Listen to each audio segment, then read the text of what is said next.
And it's a different level altogether. I think the difference between the likes, we're obviously going to choose Liam, right? Because we'll talk about top of the game. His level of desire to not be looked at as a coward, and there's no way, shape, or form, I'm the only word I can think of, or a quitter, it just doesn't exist in his mindset. Mm-hmm. It won't exist in his mindset. If you've got that slight sort of get out clause, that get out clause will be louder when you're in pain. That clause will be louder when you're under pressure. That get out clause will be huge if you're up against it.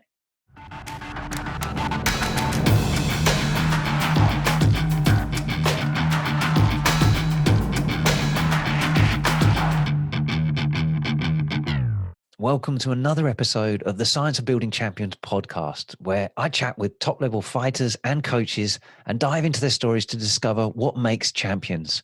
And today, I have the honor to speak with Vinny Shoreman, a former Muay Thai coach, a fight commentator, and mind coach who's in demand around the world, from professional fighters, TV stars, to everyday folks struggling with doubt. Thanks for joining me today, Vinny. Brilliant. That's no problem. I know you're a busy fella, problem. So I appreciate you taking the time. Not today. Keep saying it, because it keeps saying it. People say that, oh no, you're really busy. And I'm like, am I even looking through the window and watching YouTube all morning? No, but yeah, thank you, man. I appreciate you having me on. And it's you're a nice fella, and I've spoke to you before a few times, and it's always been enlightening. So yeah, thank you very much. No, I'm not great, mate. I mean, to say I've spoken to you before, I was thinking, when did I first actually meet you properly? And I think it was, you came down to do, down. So you were down in sort of Cambridgeshire, that sort of area, doing some of your Muay Thai mindset seminars. I think it was about 12 years ago now, when I think it was a long time ago. Yeah, it was back when I was going to say I was taller then, but I'm not grown the same size. Same height. I know.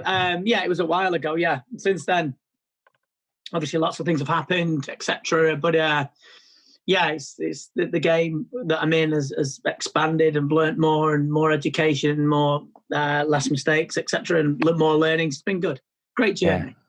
Yeah. I mean, and you've got a lot of strings to your bow. So Muay Thai coach, probably a lot of people know you from the Muay Thai commentator side of things. Yeah.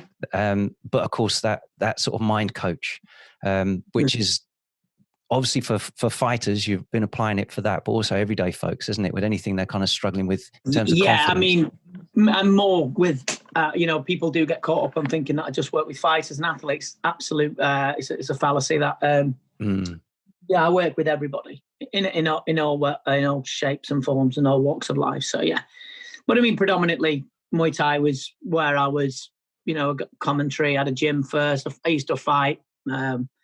Not very often. It wasn't my thing really. And then it became a coach, and then from there, commentary, and from commentary came an interest in the mindset, and that's how it flourished really.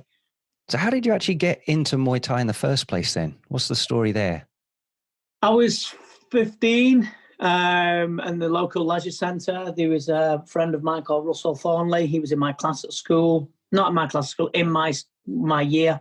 Right. I heard of this Thai boxing stuff. I always liked ninjas and kung fu and jumping in the air and booting things, splits and of the like. And I went and watched Master Sken, or Grandmaster Sken as he's called now. He had a gym there, and seen him flying around with the greatest of ease. And decided that's what I wanted to do. And and then it becomes an addiction, then, doesn't it? Like yourself. Yeah. Yeah, and you say you did do some.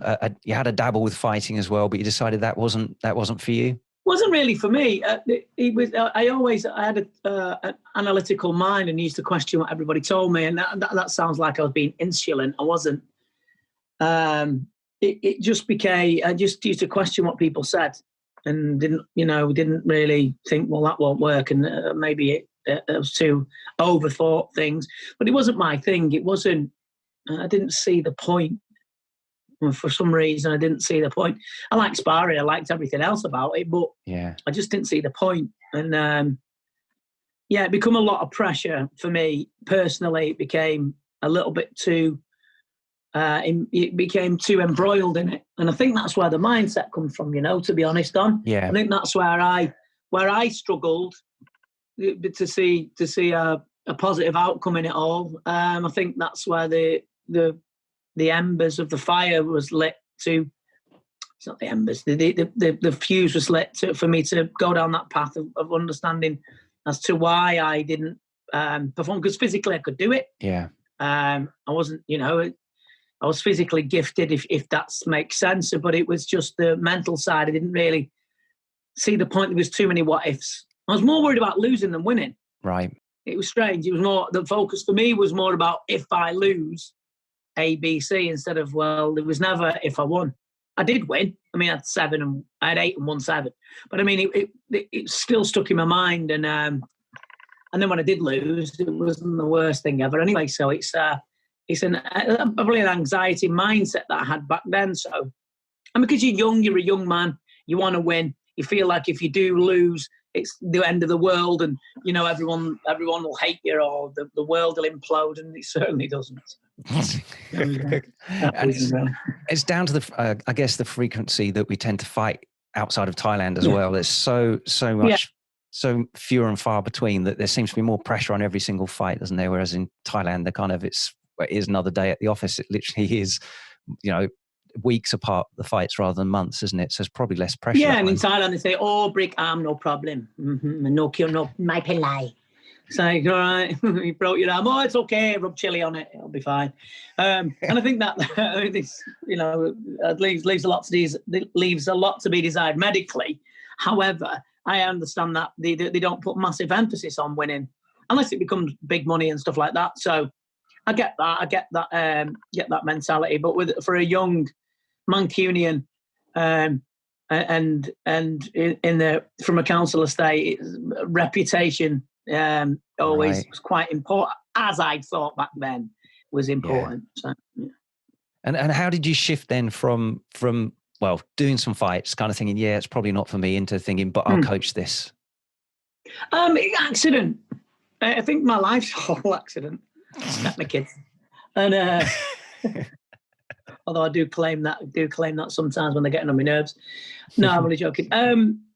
Yeah, I mean, to fall from going into teaching, it was just one of those things where in my system, what I was brought up in, there was gradings, etc. And the higher you grade, then the more senior you were. And if Master Sken couldn't make it, you'd teach. So I became a higher grade level, and whether you believe in that sort of thing's up to you. And then, if I was the senior one there, and I used to teach, and I liked it, I kind of enjoyed it more, seeing people improve and putting across my spin on what I thought would work, etc. And then it and it just grown from there, really. And that shift to the mindset side then, and deciding, right, I'm actually going to coach this. How did you start on that? Did you actually approach someone for help? How did that come about? I lived in Sweden for a while, and I was training over there with a very good coach called Christer Bergenol, who I found out he's still alive. And that was a while ago. That was nice here. And he trained some good fighters called the Mustonen brothers from Finland. And they brought Jomadens, etc. over, just a side note, really. And then, yeah, I mean, I went boxing. I stopped Thai boxing for a while. I started amateur boxing. I'd fought in that. Only had one and won that one, first round.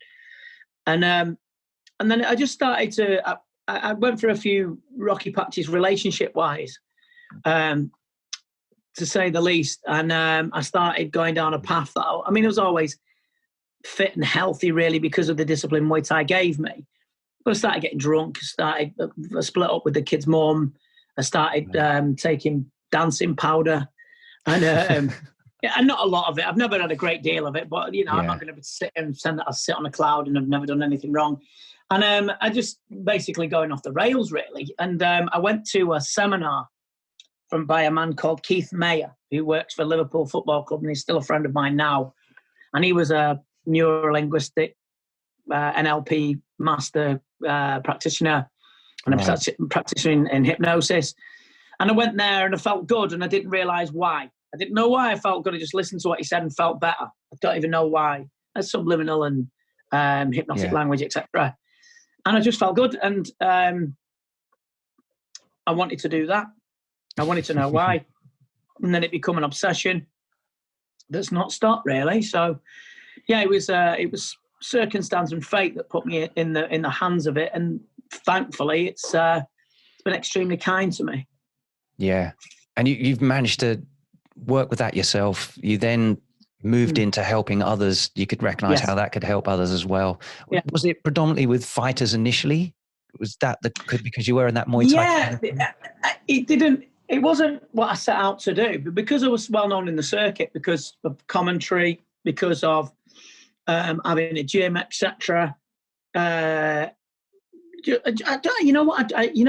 If I'm really honest, I don't know how it happened. It just sort of snowballed, and I just started enjoying it. And it was back in the day when there was axekickboxing.com. Yes. Went on there. People started talking about going to see me for different things and feeling better in fights. So it was always the missing link between, don't be soft, get in there, don't be a coward or whatever people might say, or you've got, and you'll be all right. Never cures anything. And and then it just became a whirlwind, really, and it's swept me off my feet, really. And then it became, but I have predominantly worked with fighters. The main lead into getting for per se stardom, if you will, for this job. It's not stardom, if you will, but notoriety was with Joe Schilling from the Glory World Series. Right. I worked with him, and he mentioned me on the Joe Rogan Experience. And then Joe Rogan was very interested in that. And then from that came me going on there, and then predominantly being sought after, which was great. Yes. Yeah.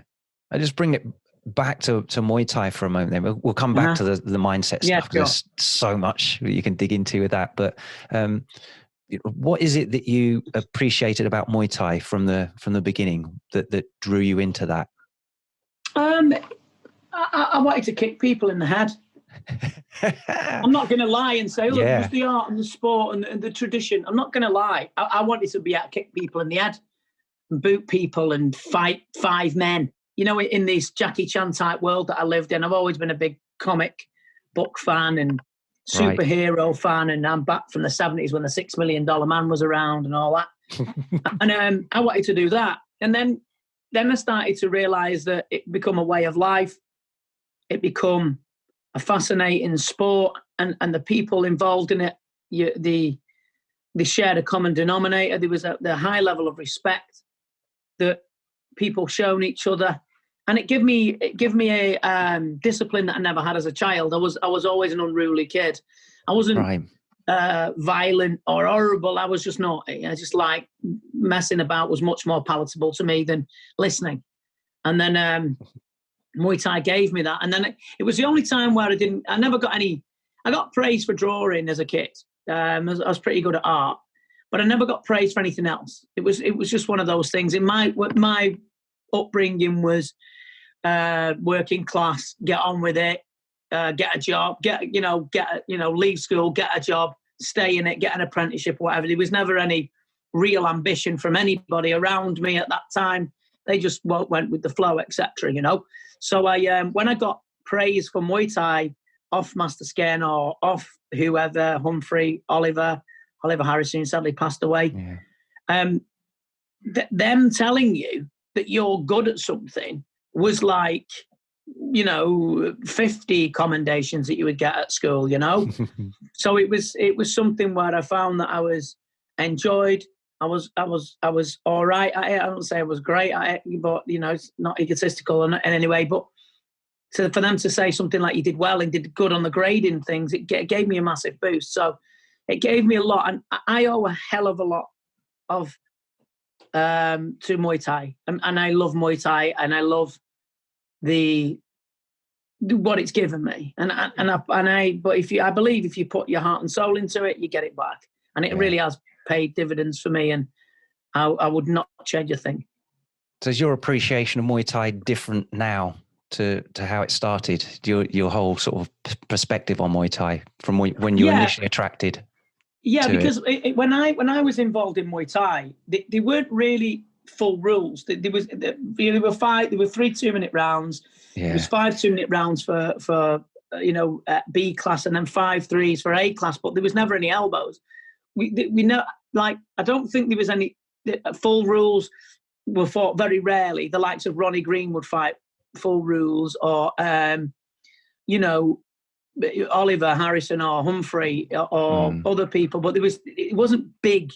Everyone wasn't doing it, and there was not many Thais come over. And when Thais did come over, they just wiped the floor with people. They were the Thais from the night. We couldn't compete with them.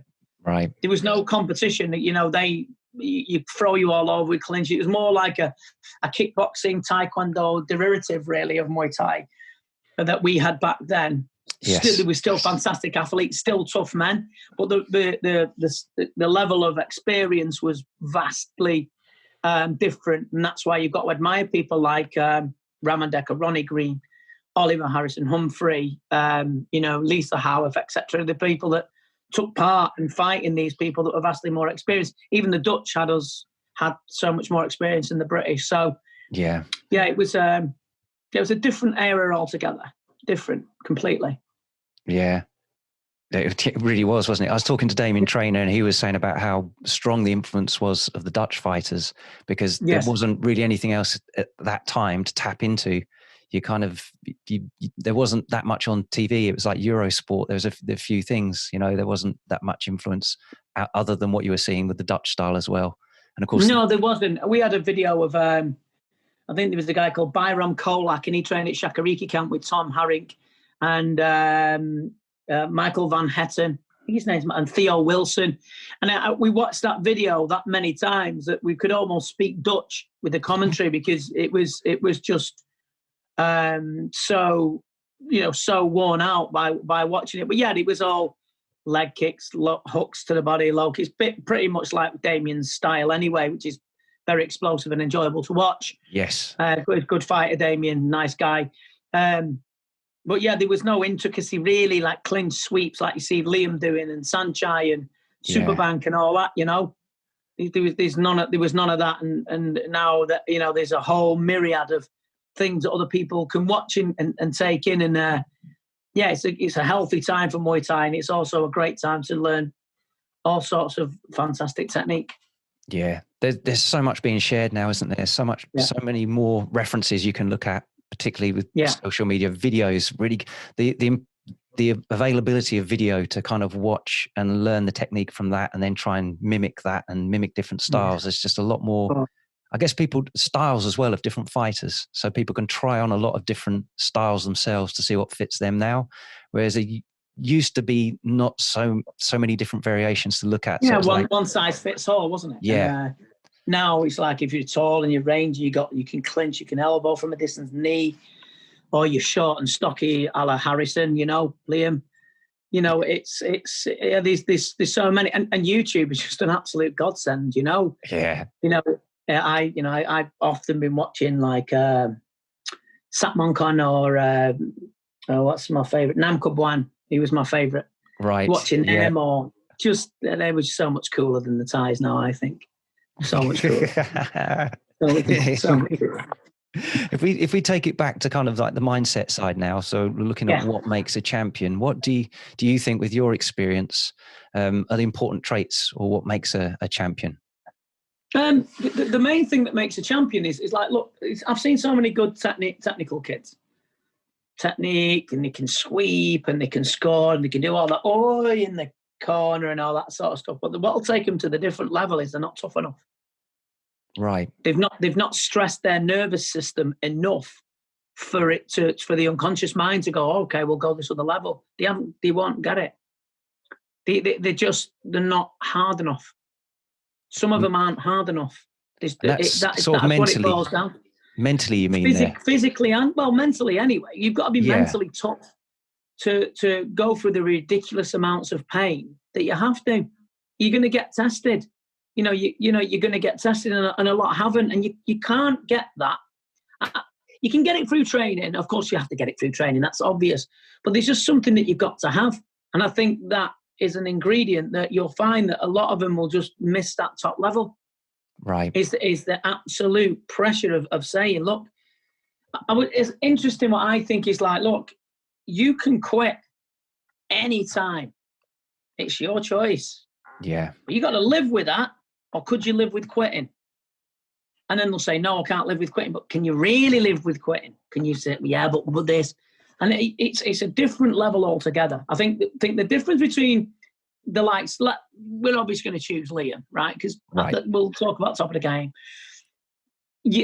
His level of desire to not be looked at as a coward, and there's no way, shape, or form, I'm the only word I can think of, or a quitter, is just, it just doesn't exist in his mindset. It won't exist in his mindset. If you've got that slight sort of get out clause, that get out clause will be louder when you're in pain. That clause will be louder when you're under pressure. That get out clause will be huge if you're up against it. And I think that's the difference between the level of getting to the top and not is absolute 100% toughness. Yeah. And it sounds like, I mean, from my perspective as well, that toughness is a habit that you default to. So it's something reinforced with habit in training and everything you're doing. Do you take the easy route or not? Because like you say, kind of when the pressure's on, you'll default to the path that's trod the most. And if it's that's enough, that's what you're going to do, rather than no, I keep of course on. But we live in a comfortable world. You know what I mean? We live in a comfortable world where it's like, you know, we've got phones, we've got iPads, we've got warmth, we've got heating. You know, this you know, crawling through broken glass just to get through where you have to get through. It's a rarity now. And it's a rarity because we justifiably we live in a we should really live in a kinder world, you know, and well, we do in the Western world anyway. And it's that desire that, you know, is it a sport, or is it what you are actually willing to, without sounding cliche, to die for? Are you willing to? And some people go, yeah, I am. Until it's like anything. It's like, you know, I've had a hip replacement recently, right? Just going off the subject, but get it mixed in. And everyone said, oh, hip replacement, you'll be up and about in a week. Or you'll be walking around. I tell you what, the best thing you ever did. And you're like, oh, great. Now I've had it done. And I'm not up and about bouncing around in a week. And it's been a month. And I've not been this, and this. I feel a little bit cheated. You understand? Right. But it's about people can say it's easy. Oh, you'd be all right. And then I'll die for it. But will you really? Because when you're at that point, you've got to go, look, there's a cliff there. Now you're either going to jump down and build your wings down at the end while you're not going down, or you're just going to get splattered at the bottom, or don't jump off the cliff. You've got to make choices. And I think a lot of people like the idea of being Insta famous with your gloves on and you stood with sweating at Yock House Centre in the training. But the other bits, the iceberg, you see the bit at the top of it, but you don't see the blood, you don't see the snot, you don't see the tears, you don't see the doubt, you don't see the darkness. And that's what you've got to go through, all that to get to the top. And I think if you're willing to do all those things and be congruent with what you believe in and congruent with where you're going, then yes, it's achievable. But the thing is, they're called champions for a reason, because at the end of the day, it's not fucking easy. Excuse my French. It's not easy. I don't know how to swear in French, but you know what I mean. It's just merde. That was it. Yeah, that's the one. That's the only thing I know. But you know what? It's the differences that make a difference. Is how far you're willing to go, and it goes beyond the training gym. It goes into a very dark place, and you have to be honest. It goes a very dark place, and you have to be comfortable in the uncomfortable. And a lot aren't. But if you are, crack on. And there is kids out there that will make it, no doubt. But to make a champion, hard work, dedication, fitness, everything's got to be there. And that's down to dedication and focus. But I think to make it, you've got to be willing to do what an other guy won't do. And if you're not, then it's not the end of the world, but it's at least you found your level. That's my opinion. I think Muay Thai actually helps to set that level so high because of the physical risk, I guess. Yeah. You know, ego risk massively as well, getting knocked out in front of everybody potentially. Yeah. But it does push things to that nth degree, doesn't it? Where it does really, really test your grit. Not like, oh, you know, would I stop here? It's you really push that limit where it's not just you want to stop. You have to override that. It's not just it's a little bit uncomfortable. It's properly pushed the real boundaries there. It's and I mean that's why, you know, I'm fascinated with watching people. Like I know Liam's story off by heart. You could write a book on him, I think, because I know what he's been through. But I know a lot of people have been through. Frankie Udders, lots of different fighters, world champions, you know, who I know very well on a personal level, and what they go through is, you know, is extremely arduous and extremely it's an emotional roller coaster. But I just think it's down to, you've got to have just an unwavering desire that when it's going against you, see, it's all right. Everyone can run about when it's sun shining. It's so easy to go jogging round the woods when it's sun shining. But when it's pissing down, when your legs are hurting, when you're hungry, when you're starving, when you don't want to do it, when you split up with your girlfriend or your car's broke down, or that single-mindedness is a very rare thing, and that's why champions should be admired and revered, because that's what they go through. Yeah, they actually face up. My dog's got a cough, by the way. It's my dog. She's a King Charles Spaniel. She's got a bad heart, so she's just coughing. So we're talking about challenges there. And how they help you out. You know, they teach you lessons, don't they? But what are the sort of greatest obstacles, the greatest challenges that you've personally experienced, and what have you learned from those? Extremely abusive ex-missus. Learned from that. No, I'm not going to lie. Learned from that. What have I learned? The main thing I've learned in life is, when I was younger, I come from a council estate and all that sort of business, the relative hood, if you will, you know, rough part of Manchester called Longsight and Partington, and I came from, and what I had was I had an attitude problem, because anybody that spoke well like a good self, or anyone that had their mums had a car, if your mum had a car, it was blew my, how can your mum have a car?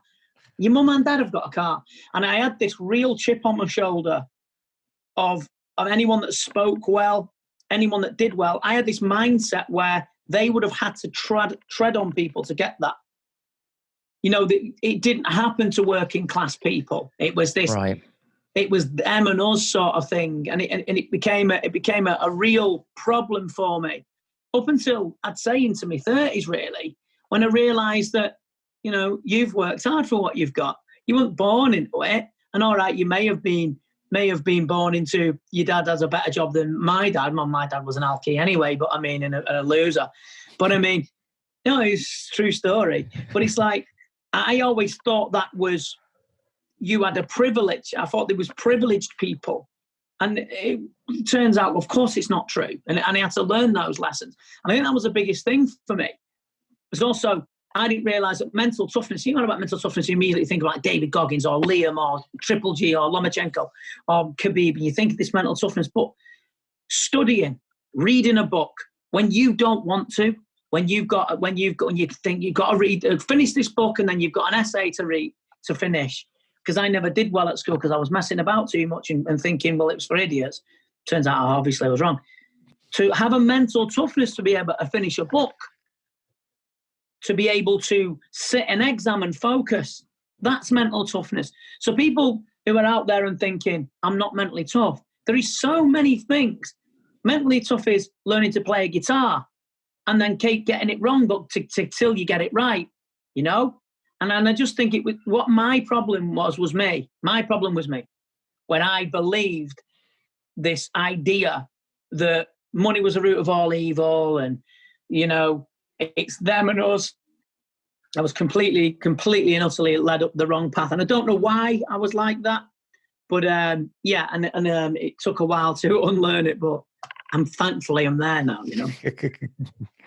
That's interesting because obviously accents make me sound different, but it's Dad was an engineer doing shift work and stuff like that, and I guess relatively well off in terms of we had a car, Dad had a job, food, all the rest of it. But my kind of dad is very strong on the old mindset, mind over matter. You crack on. Very, very physical. Yeah.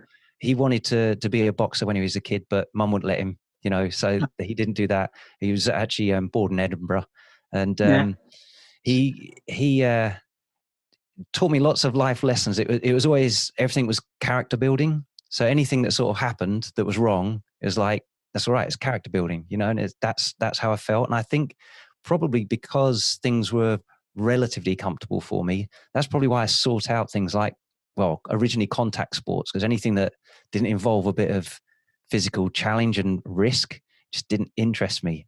Whereas Muay Thai was the one that kind of, like, actually this pushes the boundaries here.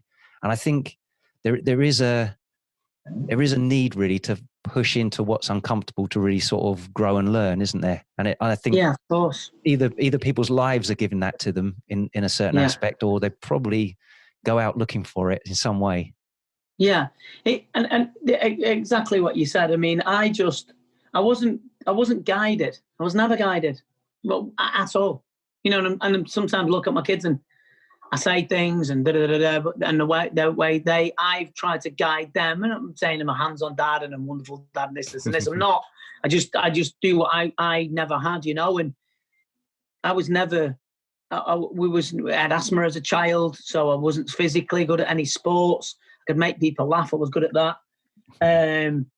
But yeah, I mean, I was never given any guidance, and Muay Thai, in many ways, gave me a guidance that said, look, you can do something. You can be good at this. There's the rewards of it. And then, girls started to like you because you look physically better than you did. And you could do the splits, and it always promised wonderful mindsets of fantastic sex. And they really got disappointed, but never mind. But, to me, though, it became something, and it gave me a platform to be a commentator and stuff like that. And it's to be honest, I genuinely believe if I hadn't had Muay Thai, I'd be dead, or I'd be in prison. I think that's where I would have headed. I would have been on drugs, or 100%, because I was always chasing something for a buzz, and I probably would have ended up taking drugs, or I'd been dead, or in prison. I think so. Yeah, because I was that type of kid. Yeah, let's go and set fire to that, and would have done. Not to hurt anybody, but it was just I was loony. I was a loony. But Muay Thai gave me that, and I still before my mum passed away, she used to say all the time about Master Sken, like I owe him. She said to it, she used to say, I owe him a lot because he taught you words. So I've always got that love for him, and respect. Yeah. If you could go back and change anything, then would you change anything in either in your life or how you've trained or coached or anything like that? Regrets. I guess not like regrets, but would you change anything? Yeah. No, because I've met so many wonderful people, you included, that are nice and decent. I'm not lying to you. You're a nice guy. And I've met so many wonderful people and been on such adventures. I've been all over the world. I've traveled to places where I wouldn't have dreamed of doing that as a kid. Not a chance. Going on aeroplanes and flying, being paid to commentate on Borcal, Sanchai, Giorgio Petrosian, Liam Harrison, Jordan Watson, Andy Sauer, I know them personally and they know my name.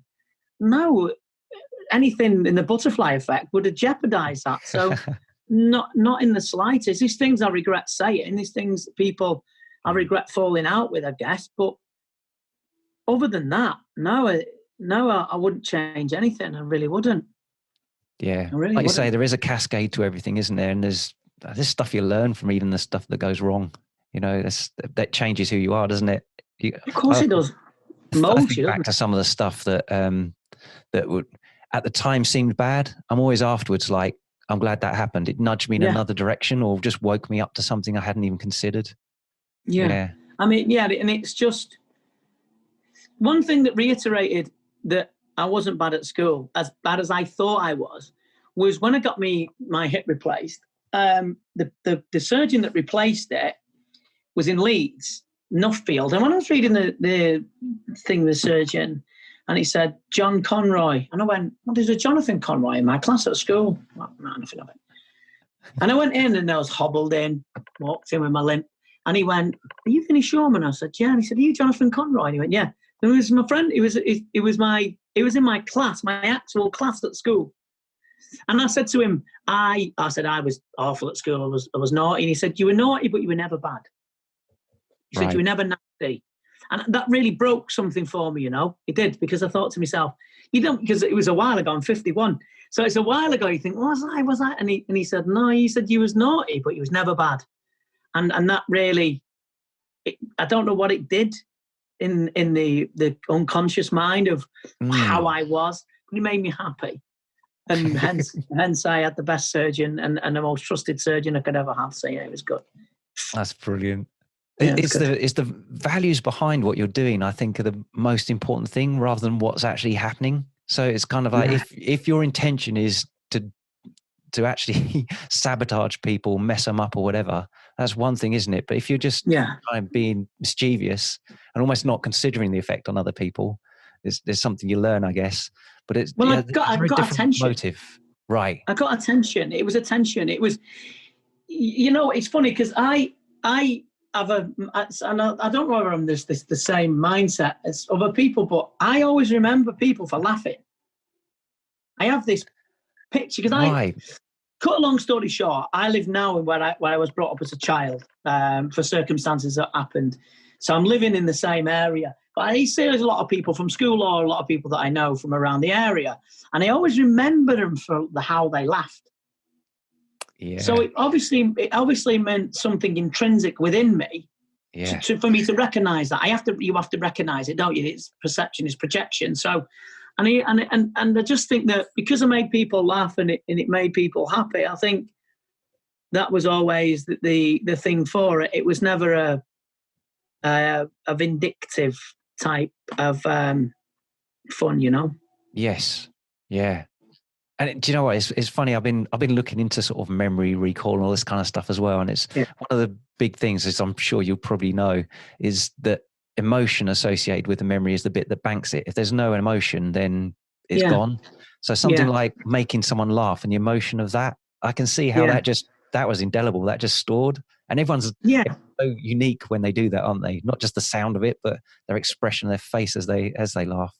That's it's laughter's a wonderful medicine, isn't it? And it's just something that recently, of course, the circumstances recently, what's going on, there's been so little of it, you know.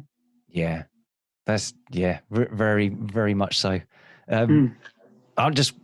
It's brilliant what you shared there. But finally, I just want to sort of round things up for you here now. Yeah. So if there was like one piece of advice that you could give to someone to be as great as they could be, and whatever it is they choose to do, whether it's Muay Thai or anything, what would that be from your point of view and your experience?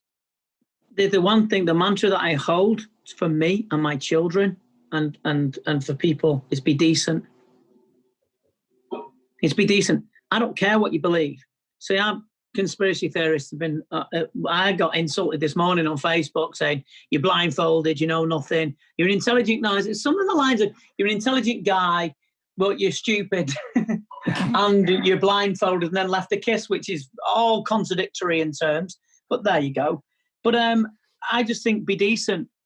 I just think if you can be nice to somebody, be all right with somebody, old school values, old doors for old people, good morning, you all right? And be nice and try and be kind to everyone. That's the main thing. I don't care if you've got a belt. Belts are great and it's fantastic, but at the end of the day, they gather dust. You ask any champion, they shrug the shoulders. It becomes part like a new, you want this amazing car, you get it, eventually you drive it and you look at something else and see something back. That's always the case. I think trinkets are trinkets. I think it's great if you want to do it and there's ambition and, I'm sure I'll be watching and supporting people that want to be a champion and do well. But I just think being decent, I think that's the main thing you should be. No one's perfect. None of us are going to get out of this alive. So it's just, just be decent and be all right with people. You're not going to like everybody. I'm not saying you should give everyone the benefit of the doubt. If it resonates in you that people are not very nice, then fine. It's not very nice. Sorry, my son's walking past. But I just think be decent. Like you're a decent man. You're a nice guy. You do things because you want to help people out. You don't have to do this content. You don't have to put the things out that you've put out that I've seen you do. You don't. But there's something within you that's decent. And I like that. And that's why I resonate with people like you. And I just think I think people should do it more often. I'm going to ramble a little bit. See, I believe people can have religion and that's absolutely fine. And I've got no problem with people believing whatever deity or whatever God shrine, whatever they want to worship. But I think we'd use less of that if people were nicer to each other. We wouldn't need to look at beyond the human, the human element if we were just all right with each other. Be careful what you're saying. You're saying this is going to happen and that's going to happen and the government are doing this or they're planning to do this and planning to do that. Why are you spewing all this out? There's children listening. And when they listen to that, you try and undo it. Yeah. You try and undo it. Because that will be ingrained in their psyche before the age of, say, 7, and you're going to put that the government are trying to do this because COVID will go away, but the indentation of telling them that everybody's a crook and this, that, and the other won't. So you've got to be mindful of what you're saying around the people that are smaller than us. Yeah. Oh, that's what I believe. Yeah. Sounds bang on, Vinny. Thanks. Thank you. That was awesome. Really appreciate you sharing that with us all, and no problem. Hope that helps people out. Thank you for having me on it, and I'm very honoured and very flattered that you asked me. Cheers, Vinny, and I look forward to kind of getting to see you properly once we are all allowed to travel around. Definitely next time up in Bolton, I'll have to sit down and proper chat with you and see how you're getting on. You can go to Bolton. I don't live there though. If you want to go to Bolton, mate, if you want to be friends with Bolton, crack on. I was thinking that's the next time I'm probably likely to be up at Yokow or something like that. Oh, Yokow, yeah. Yes, that's what I was thinking of. Yeah. Let's just hope this dark cloud goes off the world and we get to better times. I'm sure we will. It's just going to take a bit. Yeah, bit of a test. It's another test. Okay, it's the only test I've ever passed in my life. Oh, we have a driving test. I did all right, and the HIV test, which is always a good one. Always remain positive unless it's HIV.